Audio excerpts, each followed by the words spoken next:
We have thousands of great thrivers out there from coast to coast who have been emailing us to info@thrivetimeshow.com about how to claim their Paycheck Protection funding.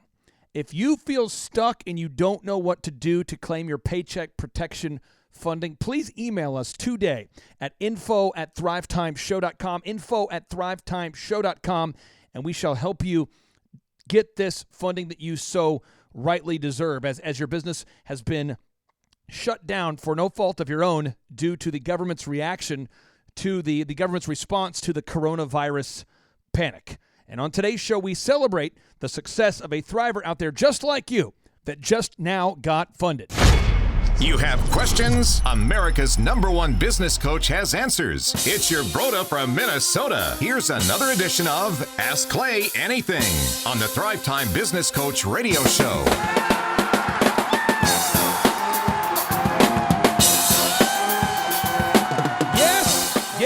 Yes, and yes. Thrive Nation, on today's show, we are joined by a thriver out there just like you by the name of Jason. Hello. Jason. Yes, sir. Hey, man, this is Clay Clark here with the Thrive Time Show. How are you?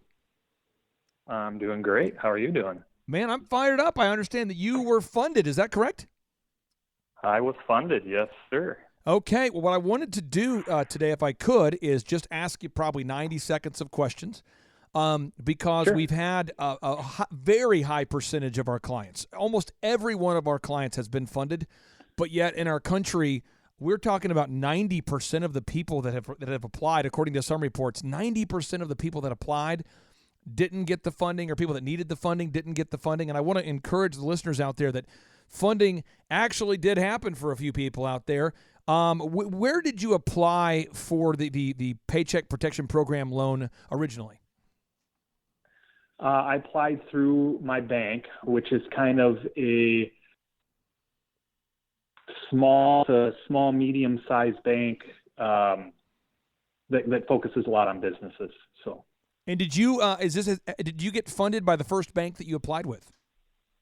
I did, yes. Oh, you're a unicorn. This is the first time I've heard this. Holy cow! Oh, thank you, Harry. This is the first time. So did you want to give a big shout out to the name of your bank? Because it sounds like might be the first thriver I've talked to that applied at one bank and got funding from that one bank. Yeah. Local bank in the Minnesota area. Premier Bank was the bank that got me the funding right away. Premier Bank. And do you have a banker you want to give a big shout out to, a particular banker that did a great job for you? That was, her name is Jennifer. Jennifer. Okay, great. Yeah. Yep. And then Corey is another individual at the bank that helps out with it as well. So super cool. That is awesome.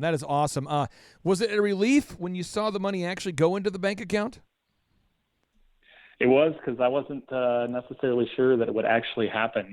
Even though they told me I got the funding, I didn't fully believe it until I didn't fully believe that it was really going to happen. Now, I'm not going to get into politics with you because I know you don't listen to this show for politics, but have you been following the coronavirus facts? Have you been looking at the facts of kind of where we're at in the timeline of this thing? It's kind of hard not to. It seems like that's all that anybody talks about nowadays. So, yeah, I've been following it a little bit.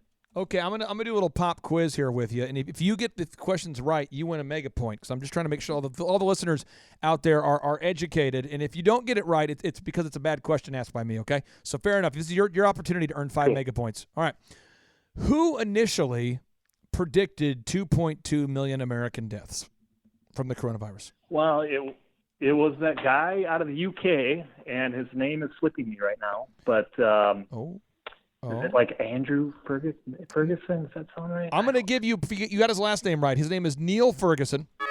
Neil Ferguson. Now, yeah. I want to cue up the audio so you can hear Neil Ferguson. Have you heard the audio of Neil Ferguson's predictions? Have you heard it? I have, yes. Okay, so I'm just going to play this for the listeners out there that maybe have not heard it yet.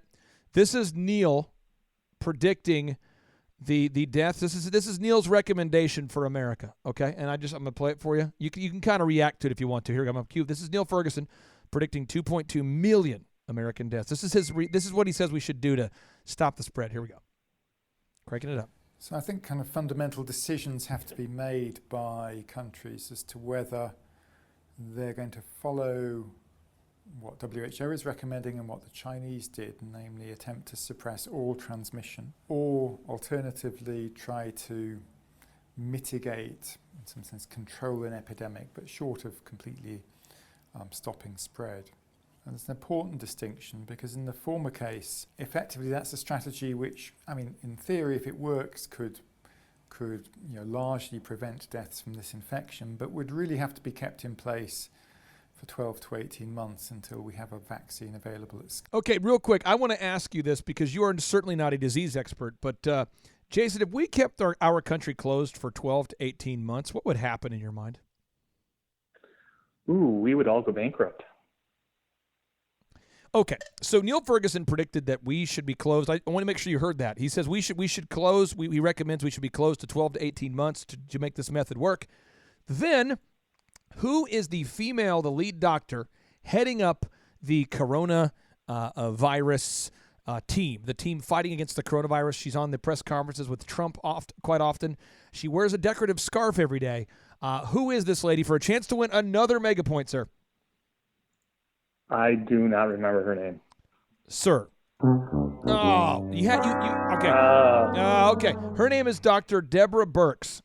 And let me cue up audio, and I want you to get your take on this. This is Dr. Deborah Birx commenting on the number of predicted U.S. deaths. Here we go. Okay. 86% are negative. These are really important facts for the American people.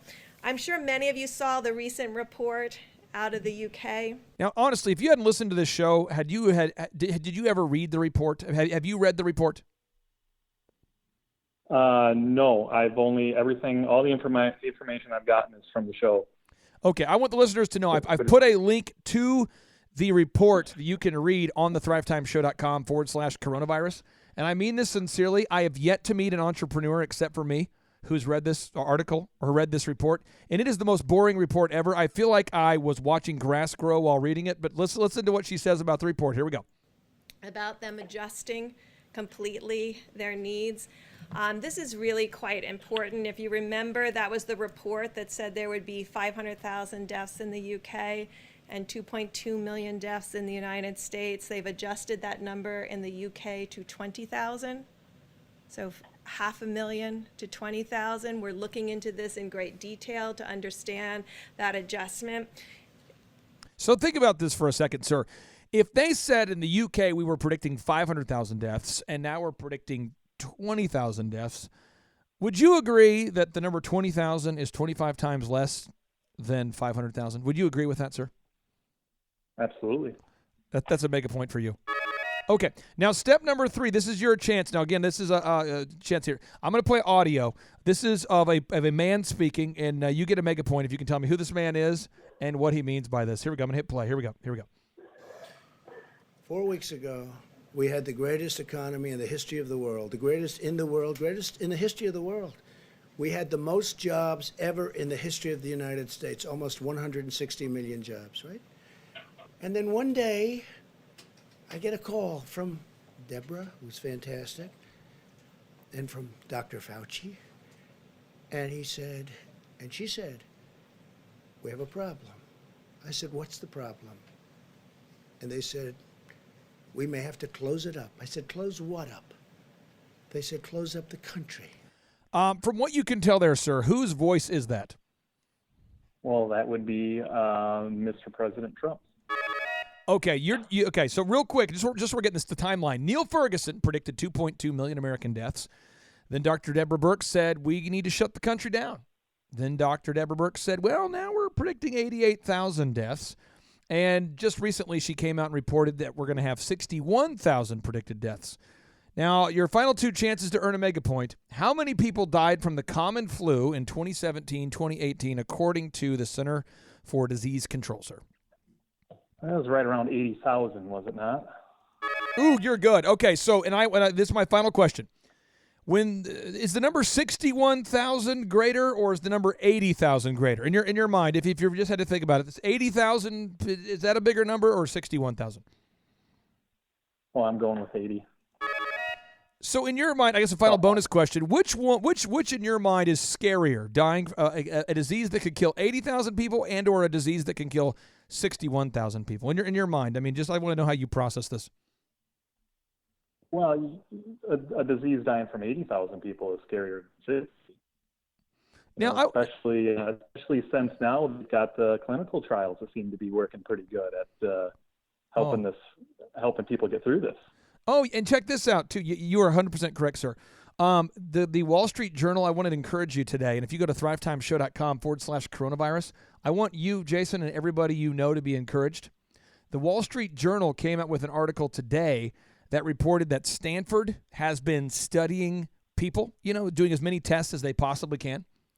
And this is really encouraging stuff, and hopefully you've heard this before, and if you haven't, I hope this encourages somebody. Their study has found Stanford University, folks. Stanford. I'm not talking about a right-wing university. This is Stanford University, the home of Silicon Valley, San Francisco, etc. They have found that between 50 and 85 times more people had the infections than they thought. People had it and didn't have any physical reaction to it. In your mind, as a smart entrepreneur guy, if 50 to 85 times more people had the infection but did not know it, what would that mean to you? They already predicted 61,000 deaths before this, but what would that mean to you is when you hear that 50 to 85 times more people had the infection and didn't know it?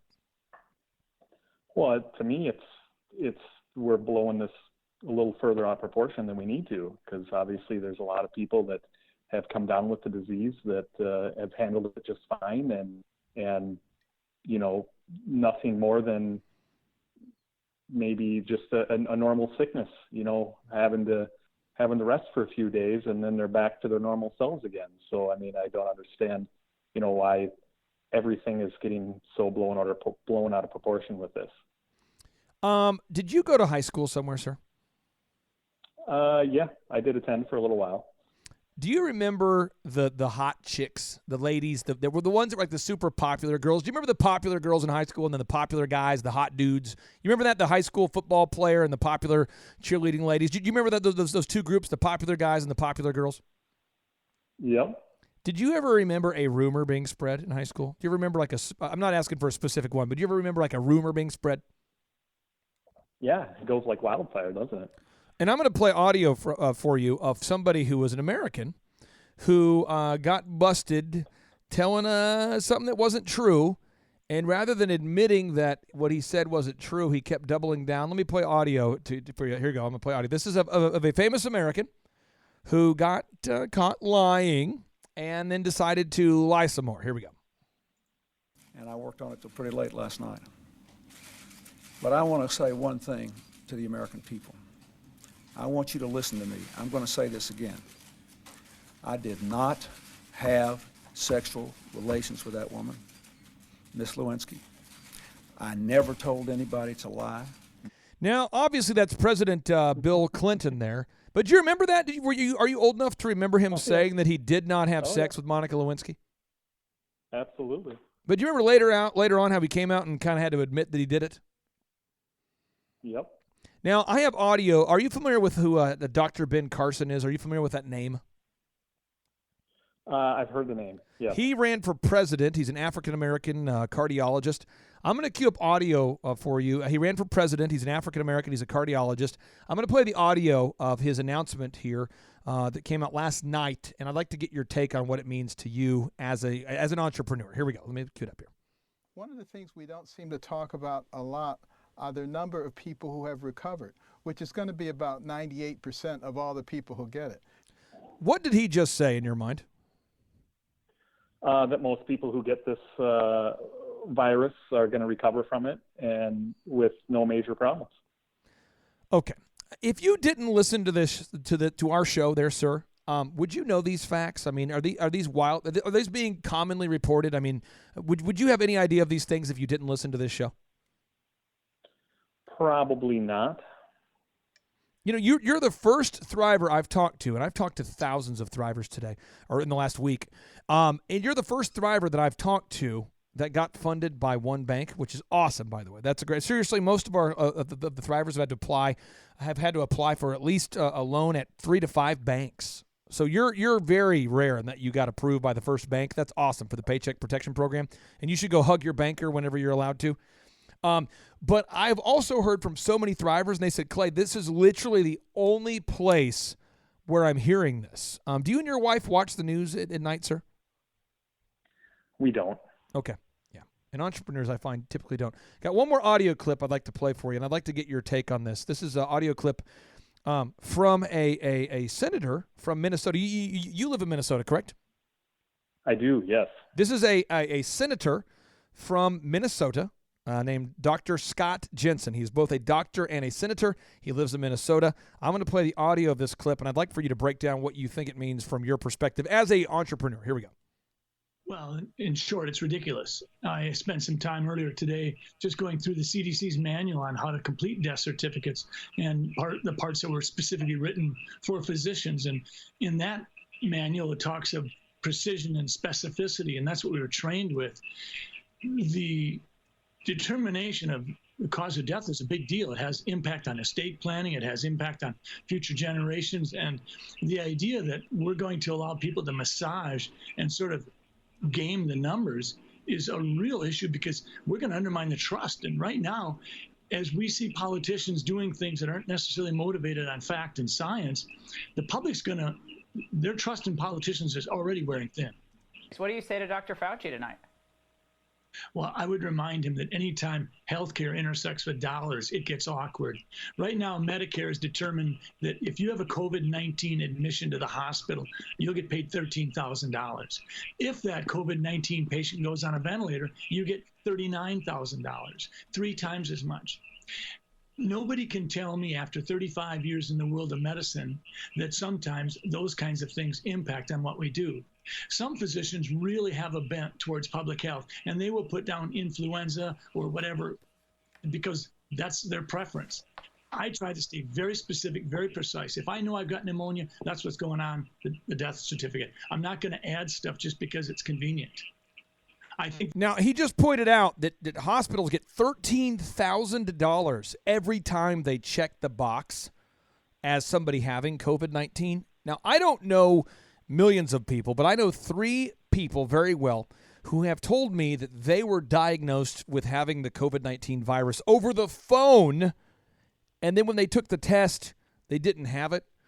Why do you think a hospital that may be struggling for funding might check the COVID-19 box when diagnosing somebody over the phone if they get a $13,000 reward every time they do so? Oh, yeah, it's a little extra money in their bank account. Probably helps things a little bit. What services do you provide for a living? I own a wheel repair company. So we do cosmetic and structural repairs on automotive wheels. Do you have any product where you make $12,000 of pure profit just for diagnosing a customer with having a problem? Oh, pretty amazing if I did. Let me ask you this. Do you have any product that you charge $13,000 for? No. Imagine you could get unlimited customers to pay you $13,000 and you could make a $12,000 profit every time you check the box, and you were instructed to imagine like what kind of problems does your company fix for automobiles? Can you explain to the listeners what kind of problems does your company fix for automobiles? Well, we do. So we're a wheel repair company. So the rims on the vehicles is what we focus on. So we fix things like bent rims, curb rash rims. Excuse me. We custom paint them. So we just focus on one little piece on the vehicle.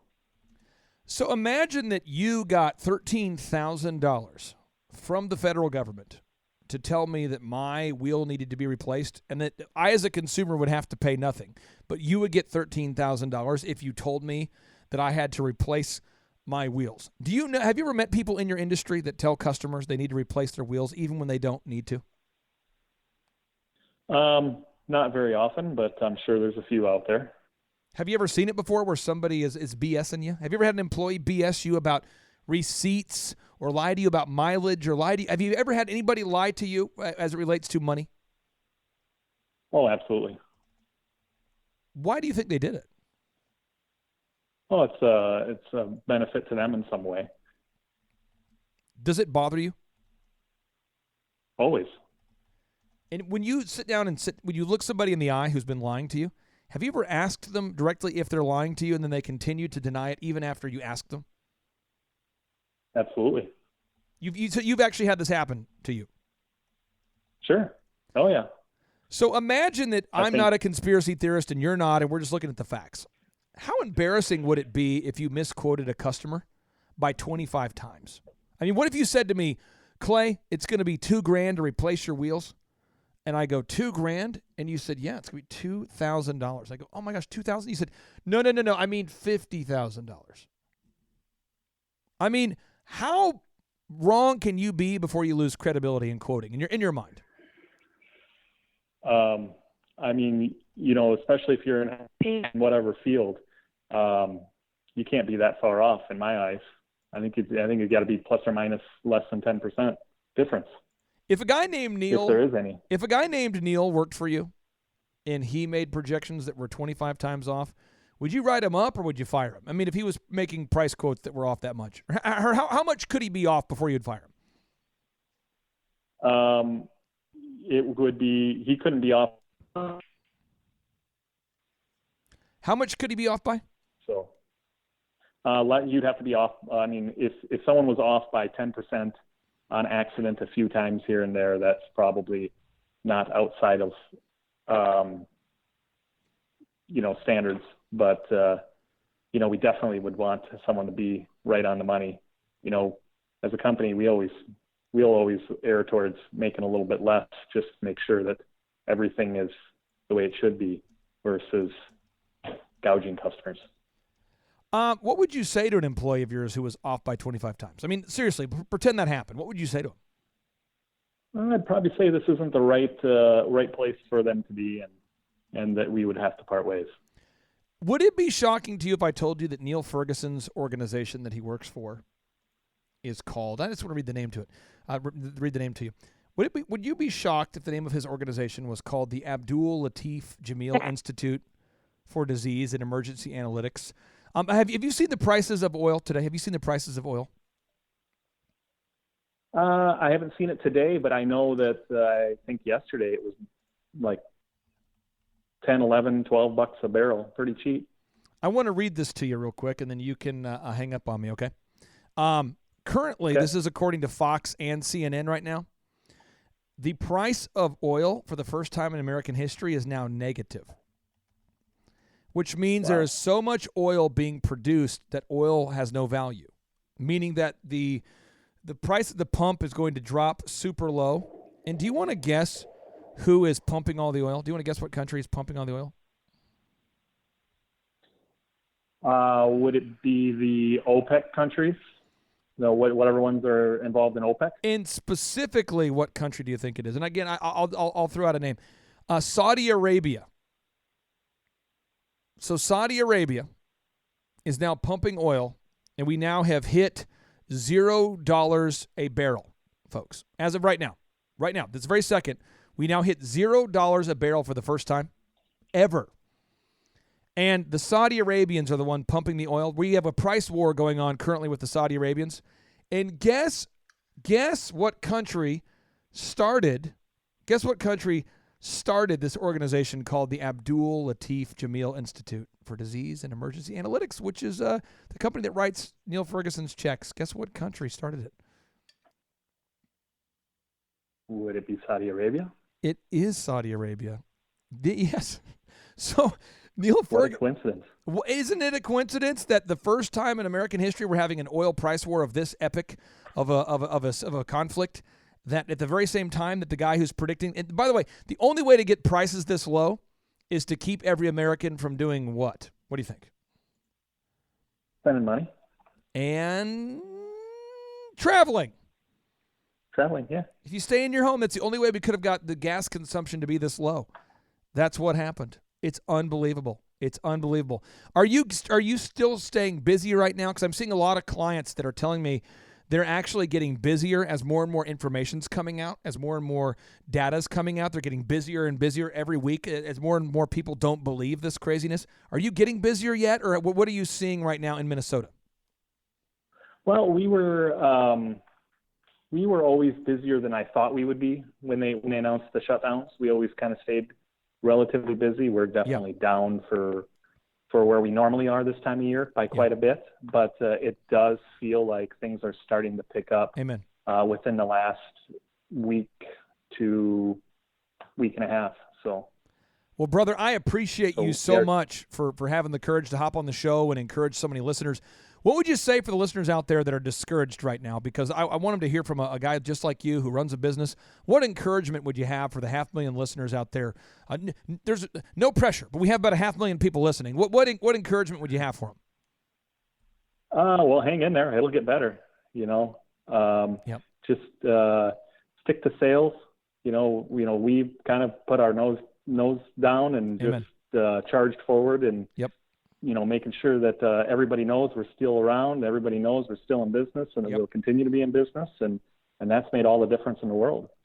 Jason, I appreciate you for joining us today on the Thrive Time Show, my friend, and I hope you have a great rest of your evening. Yes, sir. You as well. Hey, take care. And now, without any further ado, 3, 2, 1, boom! Boom. Boom.